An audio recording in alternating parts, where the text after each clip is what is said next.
Chaurasia tonight with दीपक चौरसिया में आपका स्वागत है। हम आपको दिखा रहे हैं देश का सबसे बड़ा, देश का सबसे अनोखा और देश का सबसे सटीक एग्जिट पोल। सबसे अनोखा इसलिए कह रहे हैं क्योंकि हम एक एक सीट का हाल बताएंगे। हम आपको बताएंगे 70 सीटों में कौन जीत रहा है, कौन हार रहा है एग्जिट पोल में, क्योंकि इतना बड़ा, इतना एलोबरेट एग्जिट पोल कोई नहीं करता। लेकिन सबसे पहले अनुराग से जान लेते हैं क्या कहते हैं एग्जिट पोल के अब तक के नतीजे। ये फर्स्ट कट है, सेकंड कट हम आपको दिखाएंगे इसी प्रोग्राम के अंदर, इसीलिए दिल थामे बैठे रहिए।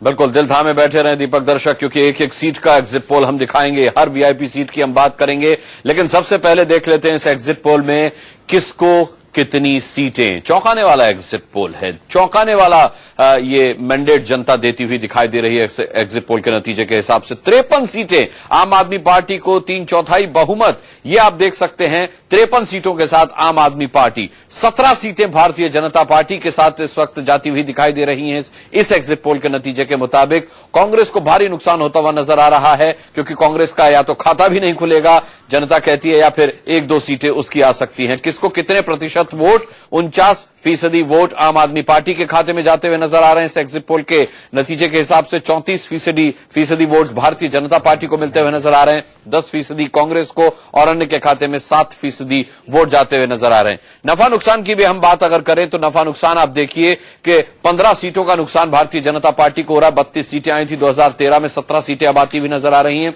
वहीं 25 सीटें, 28 सीट पिछले विधानसभा चुनाव में पाने वाली आम आदमी पार्टी को 25 सीट का नफा दिखाई दे रहा है। 53 सीटों के साथ वो आती हुई नजर आ रही है। कांग्रेस को भारी नुकसान हमने इसलिए कहा, या तो उसका खाता भी नहीं खुलेगा या फिर 6 सीटों का उसका नुकसान होगा। 8 सीटें उसके पास थी और यहां पर 0 और 2, इसीलिए उसका आंकड़ा अंकित है। ये नफा और नुकसान 2013 विधानसभा चुनाव के मुकाबले में है 70 सीटों का। अब किरण बेदी का तो रिएक्शन आ गया दीपक इस पर कि भाई 3 से 6 का आंकड़ा अभी तक आया नहीं है, लेकिन सवाल ये उठता है कि अरविंद केजरीवाल के रिएक्शन का हमें इंतजार है कि वो इस पर क्या कहते हैं। अब तक उन्हें कुछ बोलना जरूर चाहिए था। नहीं, वो कह चुके हैं कि भगवान अच्छा फल देगा। हाँ, तो मेरे ख्याल से वो गीता के ज्ञान से प्रेरित हैं, कर्म करे जा फल की इच्छा मत रख। और उन्होंने आज सुबह ही ट्वीट कर दिया था कि आप जाइए अपने इष्ट देव का आशीर्वाद लीजिए और फिर जाकर नहा धोकर वोट करके आइए। तो मेरे ख्याल से वो अपने दिमाग में काफी क्लियर थे और उन्होंने ये कह दिया था नहा धोकर वोट करके आइए, इसका मतलब आप शांत मन से जाइए, वोट करके आइए। लेकिन अनुराग, आज आपका प्रिडिक्शन गलत साबित हो गया। नहीं दीपक, मेरा कोई प्रेडिक्शन नहीं था। देखिए हर सीट से आप कह रहे थे बीजेपी जीतेगी एग्जिट पोल। मैंने ये नहीं कहा था, मैंने ये कहा था कि अब तक जनता की जो हवा आ रही है उसके हिसाब से लग रहा था कि सुबह जो वोटर निकला था उसने आम आदमी पार्टी के हक में मतदान किया, और दोपहर बाद जो मतदान की सूची में लोग खड़े हुए थे वो जो थे वो भारतीय जनता पार्टी के हक में ज्यादा नजर आ रहे थे। तमाम सीटों से हमारे संवाददाताओं ने इस तरीके का फीडबैक दिया था। पर यहाँ ये कैसे जाना आपने? है जी, ये कैसे जाना आपने? नहीं, ये तो संवाददाता लगातार सुबह से बता रहे, हर मोर्चे पर तैनात है हमारे संवाददाता, और उन्होंने जिस तरीके का रिएक्शन जनता का हम तक पहुंचाया उसके हिसाब से जो है वो ये कहा जा सकता है। और देखिए किरण बेदी ने भी कह दिया कि 3 से 6 के बीच क्या हुआ उसका आंकड़ा इसमें शामिल अभी नहीं है। बता दिया था उन्होंने तो। नहीं, रोड मैप किरण बेदी बता रही थी, शर्मा जी थोड़ी बताया था। किरण बेदी की प्रेस कॉन्फ्रेंस बाद में हुई थी, उन्होंने पहले बता दिया था हमारे रिपोर्टर ने। भैया रोड मैप किरण बेदी ने बता रही थी। किरण बेदी जी सुबह से रोड मैप सुना रही थी अपने 7S। किरण बेदी का ट्वीट देखा मैंने अभी, उन्होंने एक बात कही जो कोई कहने वाला नहीं। कहते हैं अगर हारूंगी तो मेरे वजह से हारूंगे और जीतेंगे तो मेरे वजह से जीतेंगे। हार और जीत के लिए मैं जिम्मेदार। हाँ, मतलब ब्रेकिंग न्यूज है। ब्रेकिंग न्यूज ट्वीट किया भाई, मैं क्या तो किरण बेदी का ट्वीट लीजिए, उस पर भी बहस करेंगे कि अगर हारूंगी तो मेरे वजह से हारेगी पार्टी और जीतेगी तो मेरे वजह से जीतेगी। आप एग्जैक्ट ट्वीट पढ़िए ना सर, मैं उसी को कोट करवाता हूँ। हारेंगे तो मेरी वजह से और जीतेंगे तो मेरी वजह से। हाँ, उनका ट्वीट ANI के थ्रू आया है। ये किरण बेदी का नया ट्वीट है, बहुत महत्वपूर्ण बात उन्होंने कही है। सर आपका रिएक्शन? देखिए, आमतौर पर तो पार्टियां ये कहती हैं कि जीत है तो हमारे केंद्रीय नेतृत्व की और अगर हार है तो मेरे कारण। अगर किरण बेदी ऐसा कह रही है कि जीत भी मेरे कारण होगी और अगर हार हुई तो मेरे कारण होगी, तो ये लीक से हटकर एक टिप्पणी है। उसका कारण है कि शायद किरण बेदी टिपिकल पॉलिटिशियन नहीं है, लेकिन इसके कई मायने पढ़े जा सकते हैं। एक तो ये मायना है कि वो हार मान चुकी हैं और इसलिए उन्होंने सब कुछ जो है वो अपने ऊपर ले लिया कि उनको पता है वो जीत नहीं रहे, इसने इसलिए बोल दिया कि जीत भी मेरी हार भी मेरी। हो सकता है इस प्रकार का उनके ध्यान में रहा हो, लेकिन आमतौर पर जो कन्वेंशनल स्टाइल रहता है वो यही कि जीत होगी तो केंद्रीय नेतृत्व की, और अगर हार मेरे कारण। चुनाव के दौरान लीडर हार मानता नहीं है कि हम तो जीत रहे हैं, ये कहना चाहिए उनको। तो जब डिस्कस करेंगे तब क्या होगा? थोड़ा नॉन पॉलिटिकल स्टेटमेंट है वो, पॉलिटिकली इनकरेक्ट है, पॉलिटिकली इनकरेक्ट स्टेटमेंट है। लेकिन हमारे साथ जुड़ गए हैं जीवीएल नरसिम्हा राव साहब, Rita Bahuguna Joshi, national spokes person BJP, senior Congress leader, ये दोनों हमारे साथ जुड़े हुए हैं। जीवीएल नरसिम्हा राव साहब, लगभग सभी सर्वे दिखा रहे हैं कि आम आदमी पार्टी की सरकार बनने वाली है, कहां चूक गए चौहान?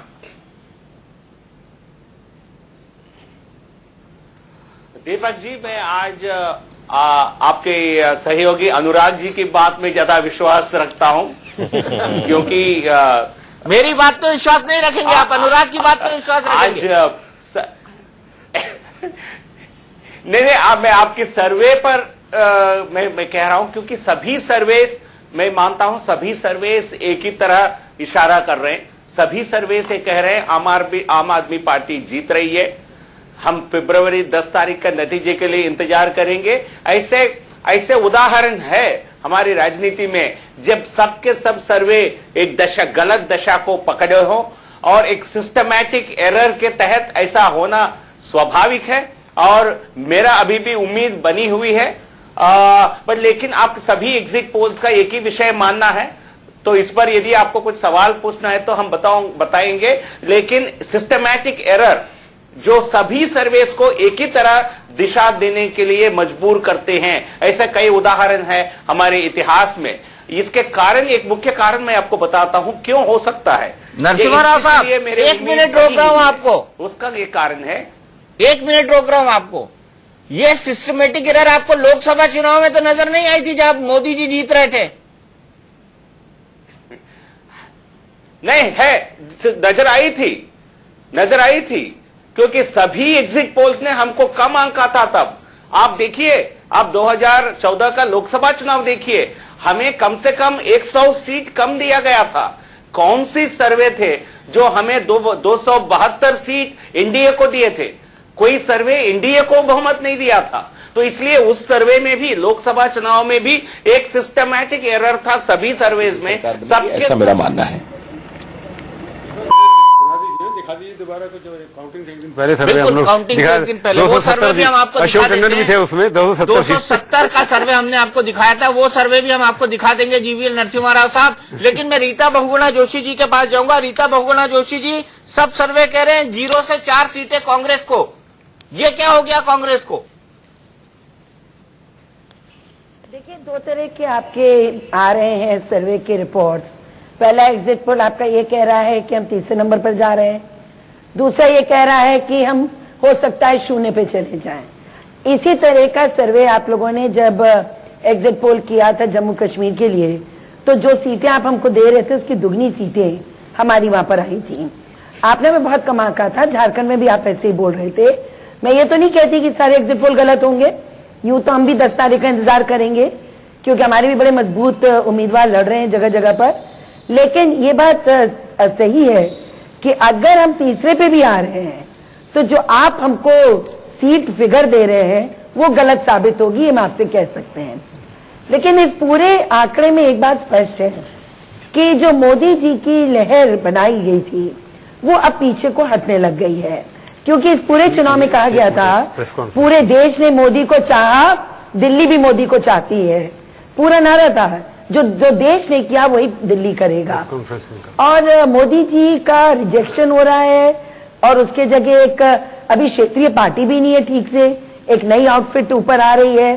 तो ये बहुत सीरियस मैटर है और ये कहीं ना कहीं स्पष्ट करता है कि सरकार तो ये आपको है। रीता बहुगुणा जी, आपकी स्पेस खा रही है, आपके वोट खा रही है, कम हो रहा है।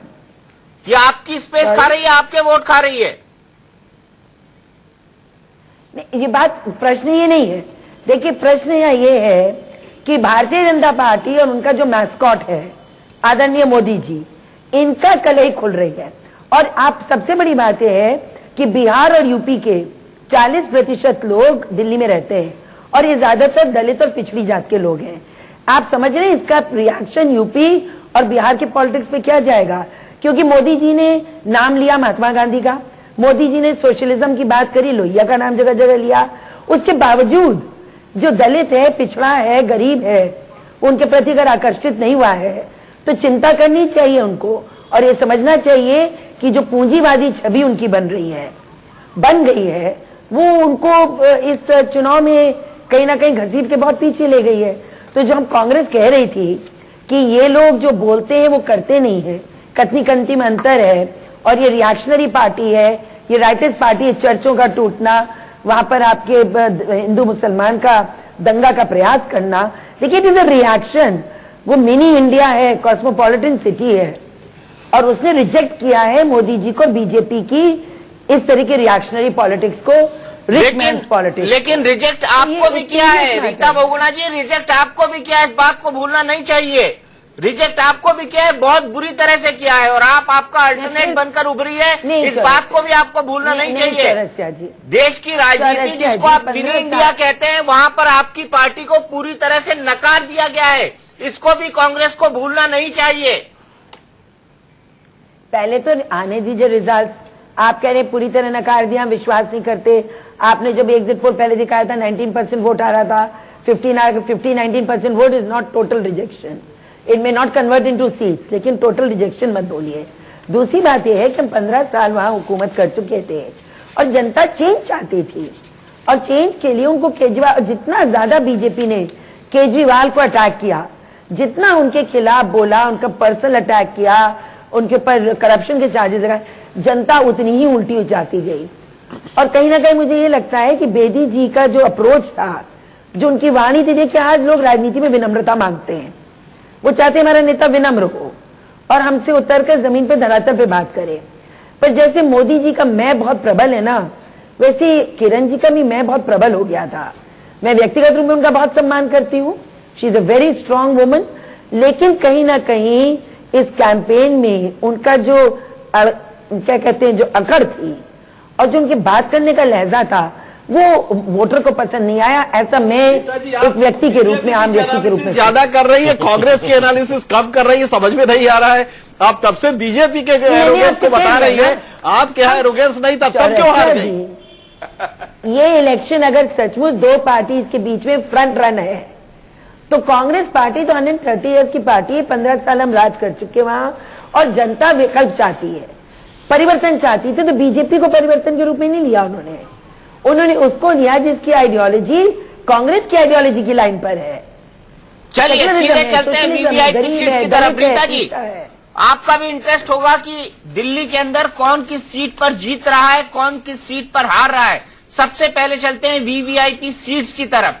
सबसे पहले कौन सी सीट बताएंगे कुलदीप? सबसे पहले हम आपको दिखाएंगे मंगोलपुरी।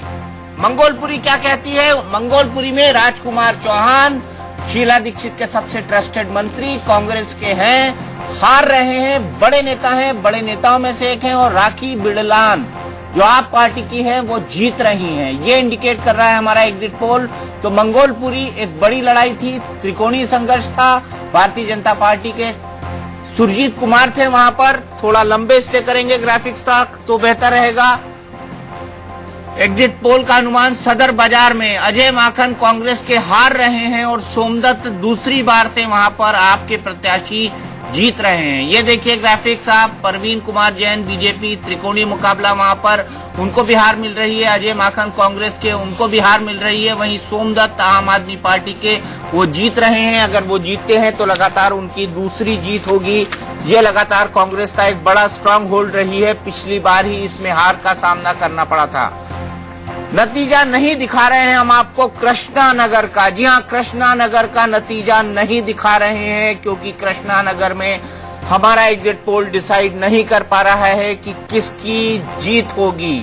जी हाँ, यहाँ पर हम डिसाइड नहीं कर पा रहे हैं किसकी जीत होगी। बीजेपी और आप में यहाँ पर कांटे की टक्कर है। इसके बग्गा आपके कैंडिडेट हैं किरण बेदी भारतीय जनता पार्टी की, और बीजेपी और आप में यहाँ पर कांटे की टक्कर है। किसकी जीत होगी? बीजेपी और आप में यहाँ पर कांटे की टक्कर है। इसके बग्गा आपके कैंडिडेट हैं किरण बेदी भारतीय जनता पार्टी की, और बीजेपी और आप में यहाँ पर कांटे की टक्कर है। जनकपुरी में आप और भारतीय जनता पार्टी, राजेश ऋषि आपके, बीजेपी के जगदीश मुखी, इन दोनों के बीच कांटे की टक्कर है। एग्जिट पोल का अनुमान है कि जनकपुरी में भी कांटे की टक्कर है। यहां पर भारतीय जनता पार्टी से प्रोफेसर जगदीश मुखी, जो कि पूर्व वित्त मंत्री रहे हैं, जिनको लेकर पोस्टर भी लगे थे। आम आदमी पार्टी ने इनको मुख्यमंत्री का चेहरा दिखाकर पोस्टर भी लगाए थे कि ये बेहतर मुख्यमंत्री होंगे या फिर अरविंद केजरीवाल। उसको लेकर काफी कंट्रोवर्सी हुई थी और वो इस चुनाव में कांटे की टक्कर में फंसे हुए हैं आप कैंडिडेट के साथ। अगला हम आपको कॉन्स्टिट्यूएंसी दिखाते हैं मटिया महल की। यहां पर आम आदमी पार्टी और कांग्रेस के बीच कांटे की टक्कर है। शोएब इकबाल यहां से लगातार जीतते हैं। इस बार, पिछली बार जेडीयू में थे, इस बार कांग्रेस में शामिल हुए हैं, लेकिन आपके आसिम अहमद खान के साथ कांटे की टक्कर में फंसे हुए हैं। आगे चलते हैं बल्ली मारान की तरफ से। कांग्रेस के हारून यूसुफ, कांग्रेस का बड़ा चेहरा, अरविंदर सिंह लौली के खासम खास दोस्त, अरविंदर सिंह लौली के गुट में माने जाते हैं, शीला विरोधी गुट में हाल ही में शामिल हुए हैं। ये कांग्रेस की हार का कारण बन रहे हैं। कांग्रेस हार रही है। हारून यूसुफ बहुत बड़ा व्यक्तिगत चेहरा है, अपने दम पर चुनाव लड़ते थे। कांग्रेस से अलहदा खुद का वोट बैंक था, लेकिन इसके बावजूद भी इमरान हुसैन हमारी एग्जिट पोल के मुताबिक आपके जीत रहे हैं। वहीं बीजेपी भी कड़ी टक्कर देने के बावजूद वहां पर हार रही है और बीजेपी और आप में कांटे की टक्कर है। हम बात कर रहे हैं कृष्णा तीरथ, जो कि कांग्रेस को छोड़ के भारतीय जनता पार्टी में आई थी। ये है सीट पटेल नगर की, ट्रेडिशनली भारतीय जनता पार्टी की सीट रही है। पिछली बार ही यहां से आपके उम्मीदवार जीते थे, लेकिन पटेल नगर में इस बार भारतीय जनता पार्टी और आपके बीच में कांटे की टक्कर है। अब आते हैं नई दिल्ली की तरफ। नई दिल्ली, जहां से नुपुर शर्मा, किरण वालिया और अरविंद केजरीवाल में कांटे की टक्कर है। यहां के रिजल्ट में किसी को कोई आश्चर्य नहीं। अरविंद केजरीवाल यहां से केक वॉक जीत लेकर जा रहे हैं अपनी।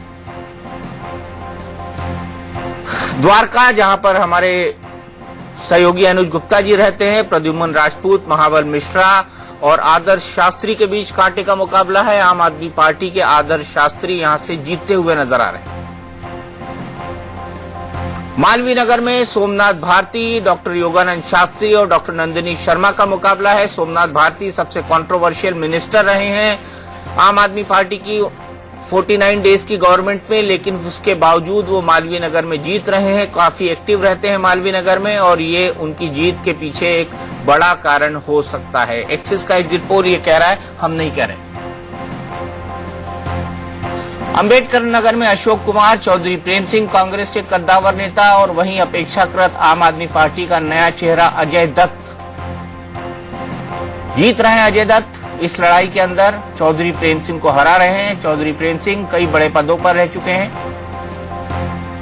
लेकिन फिर भी इसके बावजूद स्टालवर्ट कांग्रेस के नेता हार का सामना करना पड़ रहा है। वहीं यहां पर सबसे दिलचस्प मुकाबला बीजेपी, कांग्रेस और आप, राकेश कुमार गुलैया, शर्मिष्ठा मुखर्जी और सौरभ भारद्वाज, तीनों के बीच कांटे की टक्कर। शर्मिष्ठा मुखर्जी आने के बाद यहां का चुनाव बेहद दिलचस्प हो गया है। राष्ट्रपति की बेटी हैं। वहीं राकेश कुमार गुलैया कांग्रेस के एक स्थानीय वर्कर हैं। सौरभ भारद्वाज, जिन्होंने काफी काम किया है, आप पार्टी के नेता हैं, कैबिनेट के मंत्री रह चुके हैं अरविंद केजरीवाल की सरकार में और उन्होंने भी काफी डोर टू डोर कैंपेन किया था। वही शर्मिष्ठा मुखर्जी ने किया था और तीनों के बीच कांटे की टक्कर है ग्रेटर कैलाश की सीट पर। पटपड़गंज, विनोद कुमार बिंदी वर्सेस मनीष सिसोदिया और बीच में अनिल कुमार चौधरी। यहां पर मनीष सिसोदिया जीतते हुए दिखाई दे रहे हैं। झुग्गी झोपड़ी, अनाधिकृत कॉलोनीज और इसके जितने भी वोट हैं ये मनीष सिसोदिया के पक्ष में है। हालांकि विनोद कुमार बिन्नी ने इनको कड़ी टक्कर दी है, लेकिन इसके बावजूद त्रिकोणीय मुकाबला होने के बावजूद भी मनीष सिसोदिया की जीत पक्की है। मनीष सिसोदिया ने वहां पर काफी वक्त दिया है। इस बीच अपनी पटपड़गंज कॉन्स्टिट्यूएंसी में उनको चारों तरफ से घेर लिया था अनिल और विनोद कुमार बिन्नी ने। इसके बावजूद मनीष सिसोदिया ने काफी वक्त देकर अपने खिलाफ हुई नाराजगी को कम करने की कोशिश की और इस कॉन्स्टिट्यूएंसी को अंततः एग्जिट पोल के मुताबिक जीत लिया। लक्ष्मी नगर, डॉक्टर ए.के. वालिया की कॉन्स्टिट्यूएंसी, डॉक्टर अशोक वालिया कांग्रेस के कद्दावर नेता और यहां पर आप और बीजेपी में है कांटे की टक्कर। बीबी त्यागी, डॉक्टर अशोक वालिया कोई बहुत फाइट नहीं दे पा रहे हैं। नितिन त्यागी आपके उम्मीदवार हैं और यहां पर आप और बीजेपी में है कांटे की टक्कर।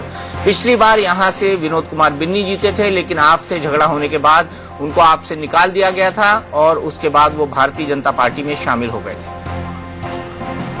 और आखिरी कॉन्स्टिट्यूएंसी दिखाते हैं गांधीनगर, जो कि अरविंदर सिंह लवली की कॉन्स्टिट्यूएंसी थी। अरविंदर सिंह लवली इस बार डीपीसीसी का अध्यक्ष बनने के बाद चुनाव नहीं लड़े। यहां से सुरेंद्र प्रकाश शर्मा को अंतिम वक्त चुनाव का टिकट दिया गया, लेकिन यहां से बीजेपी के जितेंद्र, कम जाने वाले बीजेपी के कार्यकर्ता हैं, उनको टिकट दिया गया और वो टिकट पाकर ये चुनाव जीतते हुए नजर आ रहे हैं। तो आपने देखा वीवीआईपी कॉन्स्टिट्यूएंसीज का हाल। अब मुझे कुलदीप ये बता दो कि बाकी की कॉन्स्टिट्यूएंसी का हम कब चलाने वाले हैं।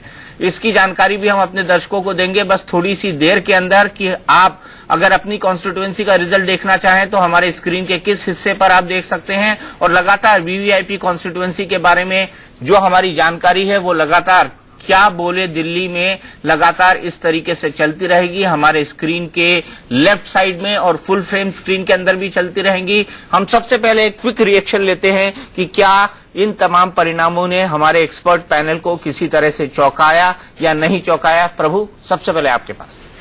मेरे को इसमें कोई लगता नहीं ऐसी कोई बड़ी बात नजर आ रही है। ये प्रेडिक्टेबल है कि अगर आप 48 या 53 दे रहे हैं तो बड़े बड़े धुरंधर, मेरे को लगता है जो एमपी खड़े किए थे अजय माकन और ये जो अपने महाबल मिश्रा, ये दोनों जीतने की कैपेसिटी रखते थे, ये मेरा सोचना था। परंतु जिस हिसाब से आपने पहले परसेंटेज वोट दिखाई कि 49% वोट्स उनको मिलने वाले हैं, तो इसके अंदर कोई भी गिर सकता है।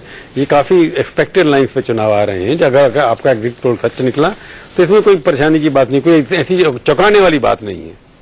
चौंकाने वाली आपको नहीं लगती अनुज जी? दीपक जी, मोटा मोटा ये नजर आ रहा है कि निराश है? नहीं, वो मैं जहाँ रहता हूँ मटियाला सीट है वो। मटियाला सीट? हाँ, तो मुझे लगता है वो मटियाला सीट का परिणाम बताऊं आपको? जी जी, मटियाला सीट का बनाता हूँ, आप अपनी बात पूरी करें तब। आपको क्या लगता है बीजेपी को जाएगी? जी जी जी, मुझे ऐसा लग रहा है कि जो लोकसभा चुनाव में जो वोट मोदी के लिए गए थे, यानी जो भाजपा का जो समर्थन था, वो वही इस समय आम आदमी पार्टी की तरफ चला गया। मतलब वोट प्रतिशत और वोट गैप उसके हिसाब से। इसीलिए जो आपका सर्वेक्षण दिखा रहा है उसमें प्लस कर दें तो 60 विधानसभा क्षेत्रों तक भी पहुंच सकता होगा और भाजपा घट घट करके 10 तक भी आ सकती होगी, वो प्लस माइनस वाला जो स्कीम है उसके अंदर।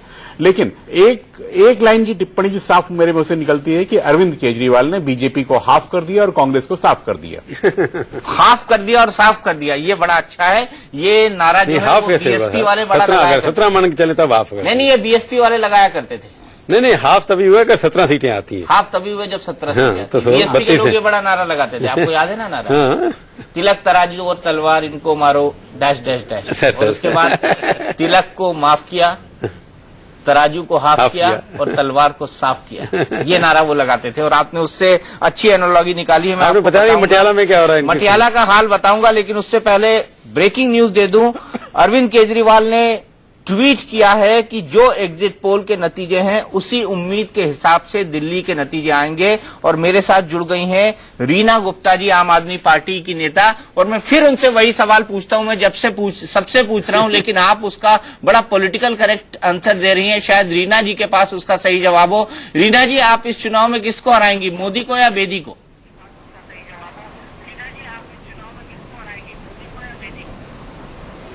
देखिए, इस चुनाव में दो बातें मैं कहना चाहूंगी।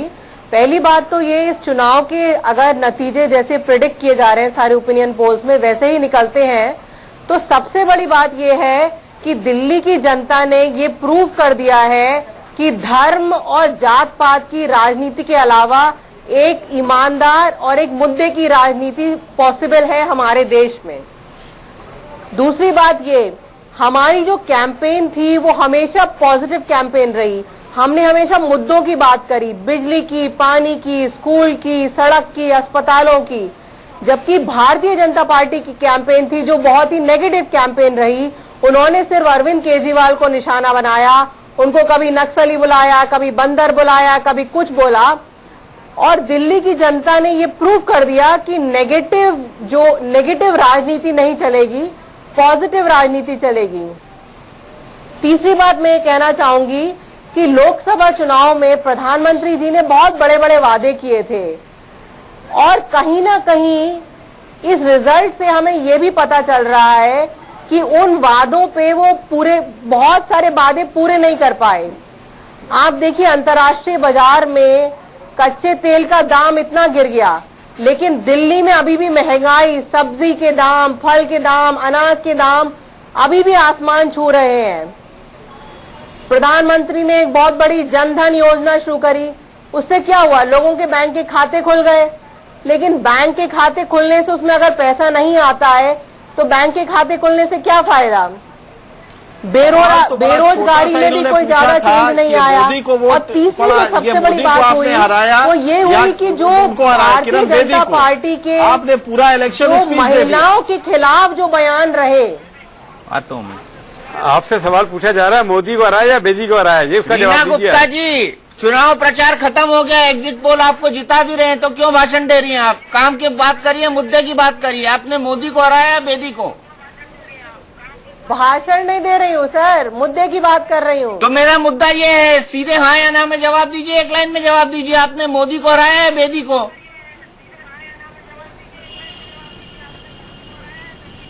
बिल्कुल, कहीं ना कहीं जिस तरह से भारतीय जनता पार्टी ने मोदी जी के फेस को प्रोजेक्ट किया, तो आज डेफिनेटली ये जो है एक मोदी जी के ऊपर भी रेफरेंडम है। इस बात से मैं इनकार नहीं करूंगी। मतलब आपने मोदी को हराया?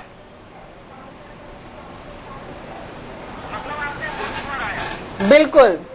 चलिए, मोदी को हराया। नरसिम्हा राव साहब कैसे बचेंगे इस हार से, क्योंकि ये तो मोदी की हार है? देखिए, ये भाषण का समय हो गया है और झूठ। अरे आप भी भाषण दे रहे हैं। मेरा सवाल ये है, ये लोग बोल रहे हैं मोदी की हार है। नरसिम्हा राव साहब, नहीं, मैं कह रहा हूं कौन सी सब्जी की दाम आसमान छू रहे हैं? ये कभी सब्जी खरीदते हैं? नहीं खरीदते हैं। ये क्या कभी सब्जी के बाजार में जाके? ऐसे झूठ का समय निकल चुका है। आलू के दाम क्या है? दीजिए। और जहां तक हमारी रणनीति का जहां तक हमारी रणनीति की जो बात है, हमने बेहद नहीं, आप पेपर में देखिए, आलू गोभी सबके सब सबके सब नरसिम्हा राव जी, आलू का दाम बता दीजिए। आज कोई बड़े रेट नहीं है। 2 महीने पहले थे ये रेट, आज के दिन में नहीं है। सारे सब्जी सबके लिए अवेलेबल है। आप कल से मुफ्त में देंगे, हम देखेंगे। यदि आप सत्ता में आते हैं, जिसकी कल्पना सारे एग्जिट पोल कर रहे हैं, नहीं, क्या आप मुफ्त में बेचेंगे? क्या सब सब्जियां 10 रुपए के अंदर बेचेंगे? नहीं, मैं तो ये जानना चाहता हूँ, आलू के दाम क्या है पर केजी? क्या रुपए मिल रहे हैं आजकल? सब्जी बेचेंगे? हाँ जी, आलू के दाम क्या है पर केजी? कितने रुपए में मिल रहे हैं? मेरा सवाल रीना से भी, आपसे भी। आलू आजकल 20 रुपए में बिक रहे हैं जी। नहीं, आपको पता नहीं है, 10 रुपए किलो मिल रहे हैं। 20 रुपए में बिक रहे हैं।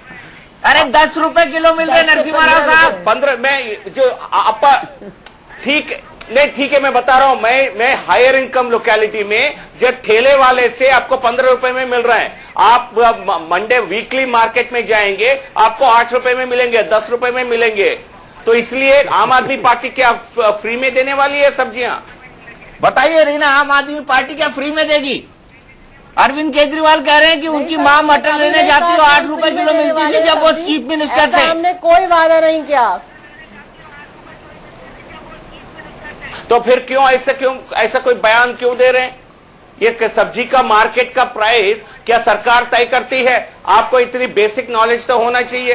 क्या सरकार तय करती है मार्केट में प्राइसेस, वेजिटेबल प्राइसेस? क्या सरकार तय करती है? मैं आपको जवाब दूंगी। बात पे मैंने बहुत काम किया है। यही बात नरसिम्हा राव जी, मैं जवाब दूं इस बात का। कांग्रेस कहती थी तो मोदी जी विरोध करते थे। नहीं, जवाब नहीं। देखिए, जब तक आप मंडियों से भ्रष्टाचार सत्ता में यदि आएंगे, जिसकी आप कल्पना देख रहे हैं, आप करके दिखाइए। रिटेल मार्केट में सब्जियों के दाम नहीं गिरेंगे जब तक आप मंडियों से भ्रष्टाचार नहीं खत्म करेंगे, बिचौलियों को खत्म नहीं करेंगे। अच्छा रीना गुप्ता जी, आप एक बात बताइए कि मंडियों में क्या भ्रष्टाचार होता है? बहुत जगह हो चुका है, आपको पता नहीं है। जरा मुझे ये समझा दीजिए, मंडियों में क्या भ्रष्टाचार होता है? और दिल्ली में रिटेल फार्मर सीधा बेच सकता है कि जो बोली वगैरह लगती है उसमें बिल्कुल ट्रांसपेरेंसी नहीं है। बोली में ट्रांसपेरेंसी नहीं है? अरे वो तो ओपन होती है। क्या दिल्ली में रीना गुप्ता जी, वो ओपन होती है और बोली ओपन होती है। आपको पता है मंडियों में बोली खुलेआम लगती है, आप उसमें ट्रांसपेरेंसी की बात कर रही हैं। आपका होमवर्क कमजोर है थोड़ा। पता है मंडियों को बोली खुलेआम होती है, लेकिन गुप्ता जी वो ओपन होती है और बोली ओपन होती है। आपको पता है मंडियों में बोली खुलेआम लगती है, आप उसमें ट्रांसपेरेंसी की बात कर रही हैं। आपका होमवर्क कमजोर है थोड़ा। पता है मंडियों को बोली खुलेआम होती है, लेकिन उसमें आप जो देखिए उसमें कई तरह के टैक्स लगते हैं। नहीं तो टैक्स हटा देंगी क्या? की वजह से ही सब्जी महंगी होती है। तो आप टैक्स हटा देंगी? मंडी बोर्ड के पास जाता है। आप टैक्स हटा देंगी?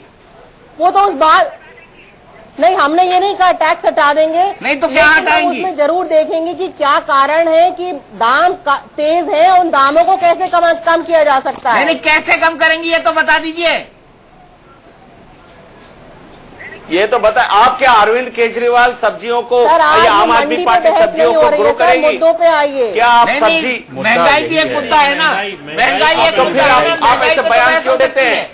बिल्कुल बिल्कुल सर, बिल्कुल सर। बयान आपने अगर शुरू किया। आप किसानों की जमीनें ना छीने, दिल्ली के आसपास जो किसान हैं, आप एक बहुत अच्छा मॉडल बना सकते हैं कि दिल्ली के वो किसान सब्जियां उगाएं और दिल्ली में कोऑपरेटिव्स बनाएं और उन कोऑपरेटिव्स के थ्रू सब्जियां बिकें। दिल्ली के आसपास के किसानों की बहुत जमीन न सारे ले मॉडल्स सकती हैं है और न बचा बहुत सकती जगह है। सक्सेसफुल हुए हैं। कुछ करने की नीयत होनी चाहिए सर।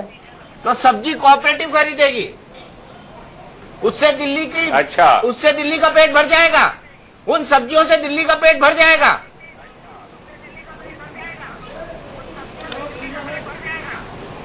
क्यों नहीं बढ़ सकता?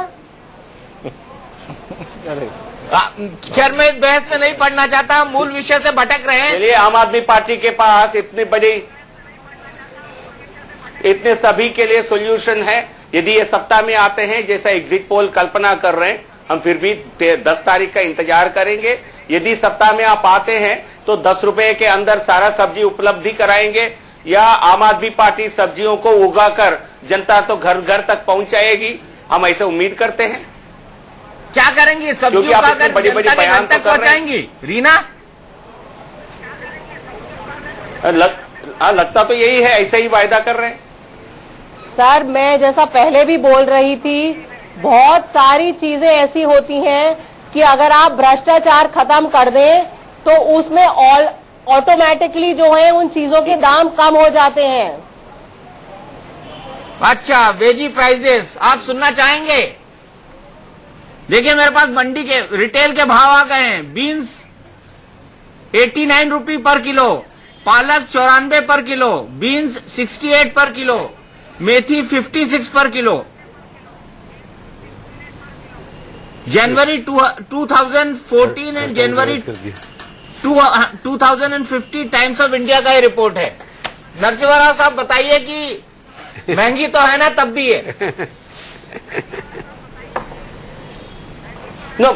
अब देखिए, इसके लिए किसी के पास कोई सरकार सब्जियों के दाम को घटा सकती है, ऐसा कोई कहता है तो मैं समझता हूं ये सरासर झूठ है और जनता को गुमराह करने वाली बात है। बीन्स की दाम कोई सरकार तय नहीं करती है, और सब्जियों की जब अच्छी फसल होगी, अच्छी सप्लाई होगी, ऑटोमेटिकली प्राइसेस घटेंगे। ये कॉमन सेंस है, ये कॉमन इकोनॉमिक्स है। जब वो प्राइसेस जब फसल सही नहीं होगी तो उसके लिए सब्जियों के पैदावारी ज्यादा होना चाहिए। क्या ऐसा संभव है? इतना आसान नहीं है। बयान देना और काम करके दिखाने में बहुत अंतर है। नहीं जीवीएल जी, आपकी कुछ सब्जी का प्राइसेस कोई सरकार तय नहीं कर सकती है, फसल पे निर्भर करेगा। लेकिन कई बार ऐसा होता है, आप देखिए प्याज का उदाहरण लीजिए आप, कि प्याज को अधिकतर ऐसा देखा गया है कि होल्डिंग की जाती है। उस होल्डिंग पे अगर आप रोक नहीं लगाएंगे तो प्याज के दाम बढ़ेंगे। तो इसलिए ये बात मैं आपकी इस बात ये तो हमारी सरकार की हमने एक्सपोर्ट को भी रोका है, इसलिए अच्छा मैं इस कॉमेडी सर्कस को और आगे नहीं सब्जी I think we have to hold here and come back to Delhi. हमको वापस दिल्ली पर बात करनी चाहिए। नरसिम्हा राव साहब, आप खुद एक सेफोलॉजिस्ट हैं, आप खुद एग्जिट पोल और ओपिनियन पोल के मास्टर हैं। क्या आपको नहीं लगता कि सभी लोग अगर एक ट्रेंड बता रहे हो तो उस ट्रेंड में भी कोई परिवर्तन हो सकता है? दीपक जी, मैं एक बहुत ही एक टेक्निकल एक आंसर दूंगा आपको, क्योंकि जब सभी सर्वेस एक तरह की दिशा दे रहे हैं, कोई सर्वे, मैं किसी को नहीं कहूंगा कोई जानबूझकर कोई गलती करेंगे, कोई सर्वे जानबूझकर गलती नहीं करेगी, सबके सब एक दिशा यदि बता रहे हैं, तब एक ही पॉसिबिलिटी है ये सभी सर्वेस को गलत जाने का, और वो पॉसिबिलिटी है एक सिस्टमैटिक एरर, जिसकी बात आपने मैंने पहले कहा है, उसके भी कुछ टेक्निकल कारण हो सकते हैं। तो इसलिए जब फरवरी 10 तारीख को सुबह 10 बजे यदि फाइनल जो रिजल्ट्स हैं इससे बिल्कुल उल्टा दिखेंगे, आश्चर्य मत होइएगा। मैं इसका जवाब पहले से आपको दे रहा हूं। उसका कारण यह हो सकता है, एग्जिट पोल्स में देखिए आपकी सैंपलिंग पर ज्यादा आपकी कंट्रोल नहीं रहती है। जो वोट डाल के आ रहे हैं उनसे पूछा जाता है आप किस पार्टी को वोट दिया है। उसमें क्या होता है, यदि मान लीजिए आपने 100 लोगों से पूछा, उसमें आम आदमी पार्टी के समर्थक ज्यादा वोकल है, ज्यादा अपने समर्थन को they carry their party on their sleeve. तो इसलिए आम आदमी पार्टी का समर्थक उस एग्जिट पोल में खुशी खुशी पार्टिसिपेट करेगा, और भारतीय जनता पार्टी का समर्थक बहुत ज्यादा चांस यह है कि एग्जिट पोल को स्किप करेंगे, क्योंकि हमारे समर्थक बहुत खुले रूप से भारतीय जनता पार्टी को समर्थन करते हुए आपको कहीं दिखेंगे नहीं। ये एक कारण हो सकता है, ये कारण हो सकता है जिसके कारण बहुत बड़ा सैंपलिंग एरर एग्जिट पोल्स में हो सकता है। टंडन जी, मैं तो इससे कोई ये डिलिबरेट एरर है, कोई जानबूझ करके सभी ऐसे कर रहे हैं, ये कहना गलत होगा। मैं तो ये मानता था बीजेपी का सपोर्टर भी उतना ही वोकल है। देखिए, ये इस बात पर निर्भर करता है कि आप कौन से पोलिंग बूथ पर गए और वहां पर आपने किन से बात की। तो सैंपल सर्वे है, ये सब मानते हैं, इसलिए एग्जिट पोल को हम एग्जिट पोल ही मानकर बहस कर रहे हैं, और असली नतीजे आने के बाद फिर असल में बहस होगी। और इसलिए मैं समझता हूं कि एग्जिट पोल में एरर का जो एक गुंजाइश रहती है उसको ध्यान में रखकर ही ये सब एग्जिट पोल है। लेकिन अगर जैसा दीपक आपने कहा कि सभी एग्जिट पोल अगर एक ही तरफ इशारा कर रहे हैं, तो उनका सबका अगर हम मीन निकाल लें, एवरेज निकाल लें, तो भी कहीं ना कहीं ऐसा दिखाई दे रहा है कि आम आदमी पार्टी एक बहुमत के नजदीक पहुंचती हुई दिखाई दे रही है। दीपक जी, मुझे ये लगता है कि यदि किसी सर्वे में ये भी पूछा जाता है कि पिछली बार आपने किनको वोट किया था, तो वो जो डेविएशन है वो शायद अधिक सटीक पहुंच पाता उसमें। नहीं, मुझे लगता है ओपिनियन पोल में वो पूछते हैं, लेकिन एग्जिट पोल में इतना इलेबोरेट नहीं जाते हैं। एग्जिट पोल में मोस्टली ये पूछा जाता है किस एज ग्रुप के हैं। नहीं, जो ये टेक्निकल सवाल जो है ना, टेक्निकल एरर होने की संभावना वो उसमें खत्म हो जाएगी एकदम। बिल्कुल, वो खत्म हो जाएगी। लेकिन दीपक, मैं जानना चाहता हूं, आपने भी एग्जिट पोल में देखिए, एग्जिट पोल के समय आप ये तो पूछ सकते हैं आपने किसको, आप कौन सी जाति के हैं। ये मेरा ख्याल है कि कहीं ना कहीं इस बात में कोई, सर वो फॉर्म में सबसे ऊपर होता है। क्या लिखित में होता है?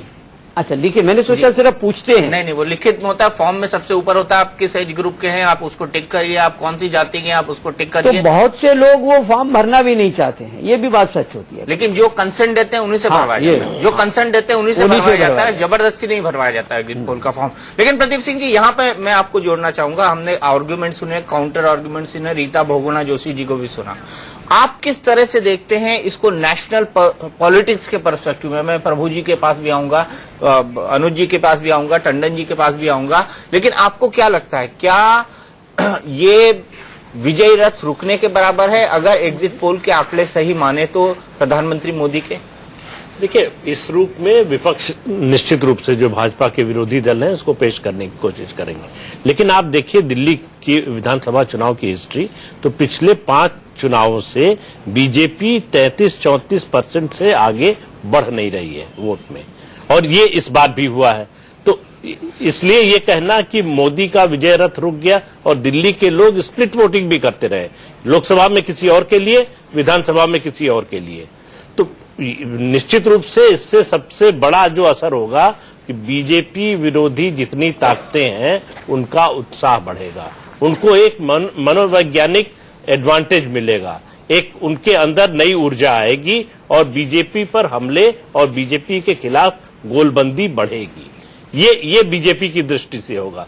बीजेपी को सोचना पड़ेगा कि दिल्ली का क्या करे, और वो चुनाव हारे तो अरविंद केजरीवाल और उनकी पार्टी ने जिस तरह से कैंपेन किया, अगर दूसरी पार्टियों ने उसको कॉपी करने की या उसको इम्प्रोवाइज करके उस तरह से करने की कोशिश की, तो उसका जवाब क्या होगा उनके पास? क्योंकि अभी तक बीजेपी जहां जीती है वो ट्रेडिशनल, उनके जो राइवल्स हैं, ट्रेडिशनल ढंग से राजनीति करने वाली पार्टियों से जीती है। ये एक ऐसी पार्टी थी जो किसी ट्रेडिशन को नहीं मानती, इसने अपने ट्रेडिशन बनाए, चुनाव लड़ने के अपने तरीके इजाद किए, उससे बीजेपी पार नहीं पा पाई। लेकिन अगर इसी चुनाव में हारी होती तो माना जाता है कि सिर्फ यही कारण है। तो आप लगातार 5वां अगर चुनाव हार रहे हैं तो इसका मतलब समस्या और ज्यादा गहरी है। समस्या और ज्यादा गहरी। लगातार 5वां चुनाव, 16 साल में पहली बार कोशिश की भारतीय जनता पार्टी ने, पूरा जोर लगा के, पूरी पार्टी चिल्लाने लगी जोर लगा के, हईशा इस बार तो किसी तरह से निकल के जाना है। लेकिन सवाल यहां पर यह है, उसके बावजूद, इतनी ताकत के बावजूद एग्जिट पोल में दिखाई नहीं दे रहा कि कोई चमत्कार बीजेपी के लिए हो गया है। ऐसा क्यों हुआ? इसका जवाब मैं जानूंगा इस ब्रेक पर। आपकी सरकार, कम से कम एग्जिट पोल यही कह रहे हैं। ब्रेक में जाने से पहले मैं प्रभु जी से पूछ रहा था कि 16 साल बाद बीजेपी का सूखा दिल्ली असेंबली में खत्म होने का नाम नहीं ले रहा। ऐसा क्यों? क्या लीडरशिप की कमी या फिर स्ट्रैटेजी की कमी? क्या कमी रह जाती है दिल्ली में बार बार प्रभु? नहीं, स्ट्रैटेजी की कमी नहीं है कि कार्यकर्ता हैं, संघ बड़ा मजबूत है दिल्ली के अंदर इसके हिसाब से, परंतु सबसे बड़ी कमी ये है कि दिल्ली के अंदर कोई नेता खड़ा नहीं किया गया, न खड़ा होने दिया गया, न खड़ा होने दिया, क्योंकि यहाँ पर दिल्ली के जो नेता थे वो राष्ट्रीय नेता बन गए। उन राष्ट्रीय नेताओं ने ये कोशिश की कि दिल्ली के अंदर कोई खड़ा नहीं हो, क्योंकि ऐसा लगता है कि दिल्ली का चीफ मिनिस्टर जो भी बनेगा वो वहां भी बैठेगा अपनी इंपॉर्टेंट मीटिंग्स के अंदर जाकर के। तो जितनी अब हर्षवर्धन एक बनकर के आ रहे थे, अच्छा भला उन्होंने बन गया था, 32 सीटें लेकर के आए थे, जबकि आपने लीड डिक्लेयर किया था, उनको आपने एकदम बढ़ा दिया, 12 से लाकर खड़ा कर दिया। हर्षवर्धन के अंदर क्या कमी थी जिसकी वजह से लगा पार्टी को कि उनको नहीं बनाना चाहिए?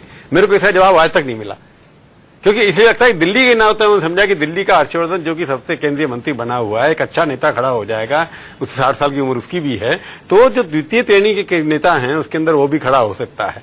तो इसलिए नेतृत्व को नहीं खड़े होने देना, ये एक किसी की से कहां पर तय होता है, ये कैसे होता है, ये बात नहीं समझ, क्योंकि मोदी और अमित शाह दिल्ली की राजनीति के लिए नए हैं। और जब मोदी ने ये कह दिया कि अमित शाह हमारे सक्सेसफुल अध्यक्ष हैं, उसके बाद भी कुछ लोगों को लगा कि ये तो अभी 53-50 साल के हैं, अगले 10 साल इनको पार्टी में रहना है, तो दिल्ली के अंदर किसी न किसी तरह से कोई ना कोई करना चल देना चाहिए। और अभी जो मैं देख रहा था, जो इनकी बात है कि लीडरशिप ना खड़ा होने देना, जहां भी देख लीजिए आप। अब वहां तो हरियाणा में एक जीत हो गई, क्योंकि वहां पर कांग्रेस पार्टी की बुरी हालत थी और बीजेपी वहां पर अल्टरनेटिव हुई, वहां नेता कोई नहीं अभी।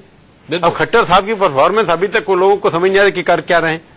अगला चुनाव जो सबसे ज्यादा होने वाला है, मैं आज कह रहा हूं, प्रेडिक्ट कर रहा हूं कि पंजाब के अंदर जो झगड़ा होने वाला है, कांग्रेस वर्सेस आप होगा, बीजेपी और यूनाइटेड ये अपना अकाली दल, वो वहां पर मार्जिनल पर चले जाएंगे, कि वहां से 5 सीटें आप जीत करके लाया है। तो वहां भी लीडर नहीं है बीजेपी के पास, कि वहां पर बीजेपी यहां डिसाइड करते हैं कि कौन वहां पार्टी का प्रेसिडेंट बनेगा, जो चुनाव नहीं जीत सकता। तो इसलिए लीडरशिप जहां नहीं खड़ी होती बीजेपी की, वहां पर बीजेपी हमेशा मार खाती आ रही है। आप मध्य प्रदेश में क्यों जीते हैं? आप झारखंड में क्यों नहीं जीत पाए? मेजोरिटी आपकी मेजोरिटी खोटी क्यों नहीं हुई? वहां पर 37 सीटों पर रह करके आप महाराष्ट्र में एक नया नेता आपने प्रतिनिधित्व किया, पर मेजोरिटी नहीं आई, परंतु फडणवीस को ढूंढ के लाया, उन्होंने अच्छा काम किया। तो इसलिए जहां जहां बीजेपी ने लोकल नेता को खड़ा किया, बनाया है, वो आदमी काम करके जिता करके ला सकता है पार्टी को। और मोदी के होते हुए 2 हो जाते, 1 और 1 11 हो जाते। अगर यहां पर नेता अच्छा खड़ा किया जाता तो मोदी की ताकत और मोदी का काम और मोदी की ऑनेस्टी और उसकी लीडरशिप और यहां का नेता अगर खड़ा हो जाता तो शायद यहां पर 50 सीटें ये भी ले जा सकते थे।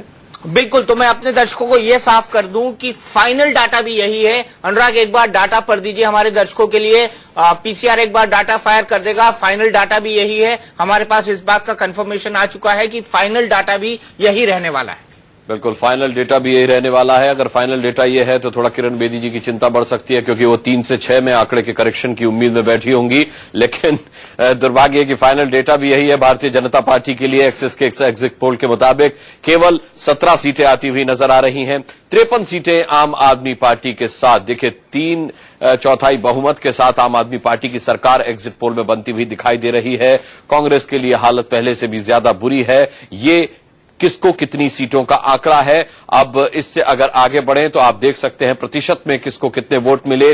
49% वोट आम आदमी पार्टी को इस एग्जिट पोल के हिसाब से मिले हैं। 34% वोट भारतीय जनता पार्टी के खाते में गए हैं। केवल 10% वोट कांग्रेस के खाते में जाते हुए नजर आते हैं और अन्य के खाते में 7 फीसदी वोट जाते हुए नजर आते हैं। अगर नफा नुकसान की बात करें तो भी इस लिहाज से भारतीय जनता पार्टी को बहुत जबरदस्त डेंट पड़ने की उम्मीद है, क्योंकि अगर 17 सीटें आ रही हैं 32 के मुकाबले, तो ये 15 सीटों का सीधे सीधे नुकसान है। 53 सीटों के साथ अगर आम आदमी पार्टी आती है तो उसे 28 के मुकाबले 25 सीटों का फायदा होता हुआ यहां पर नजर आ रहा है। और कांग्रेस को देखिए 0 लिखना पड़ा है उसके आगे, या फिर 2 सीटें आ सकती हैं। 8 सीटें पिछली बार थी, इस बार या तो 6 सीटों का नुकसान होगा या फिर पूरी की पूरी 8 सीटें चली जाएंगी। और अगर ऐसा हुआ तो दीपक चौरसिया को डिनर कराएंगे अरविंद केजरीवाल, लेकिन दीपक ध्यान रखिएगा उस डिनर के बदले वो आपसे 20,000 रुपए न चार्ज कर ले। नहीं, बिल्कुल नहीं चार्ज करेंगे। हाँ, ये लिखा हुआ है डिनर के बदले वो 20,000 रुपए। ठीक है, अगर ये आपने लिखवा लिया तो बड़ी समझदारी का काम किया। तो कुल मिलाकर ये ओवरऑल पिक्चर है इस एग्जिट पोल की, जिसमें साफ तौर पर आम आदमी पार्टी की सरकार दिल्ली में बनती हुई नजर आ रही है और भारतीय जनता पार्टी के आप देख सकते क्या स्थिति है, जो 17 सीटों पर केवल वो सिमट कर रह जाने वाली है। दीपक, ये ओवरऑल पिक्चर है। ये ओवरऑल पिक्चर एक बार फिर जी कह रहे थे कि बाकी विरोधी दल जो है उनको थोड़ा दम मिल जाएगा। उमर अब्दुल्ला का ट्वीट आ गया, इतने सारे आपने नारे लगाए अब के चलो मोदी के साथ, क्या वो कहते हैं कि जब चलो मोदी के साथ, अब जो हमने इतनी बार सुना रेडियो पे, सब मन की बात भी सुन ली, सब सुन ली, अब कौन कहेगा कि उनके साथ चलने के लिए तैयार नहीं है। तो ये रिजल्ट उनके फेवर में। ये उमर अब्दुल्ला ने सबसे पहले ट्वीट किया अभी थोड़ी देर पहले कि जैसे आप कहते थे कि उनको एक बल मिलेगा कि मोदी के खिलाफ बोलने के कुछ तो है, कि अभी तक तो इनविंसिबल थे। तो ये एक विरोधी दलों को एक बहाना मिल गया। हालांकि इसके अंदर बीजेपी की डिफीट जो दिल्ली में हुई है वो उनके कारण नहीं हुई है, क्योंकि यहाँ की अपनी लड़ाई अगर नहीं समझाएंगे 18 साल से उसको संभाल के नहीं पा रहे, पर मोदी के खिलाफ एक लोगों को मौका मिल गया। कुछ राज्यों में असेंबली का बाई इलेक्शन हारी थी बीजेपी, तब मोदी पर अटैक शुरू हो गया था। ये तो पूरा एक स्टेट का इलेक्शन। राजस्थान में जैसे बुरी तरह हारे जा करके वहां पर, तो उससे राजस्थान 52 की सीट हार के जब से। रीना गुप्ता आपकी स्पोक्स पर्सन कुछ कहना चाहती हैं? जी रीना, आपका क्लोजिंग कमेंट, वक्त नहीं है मेरे पास अब।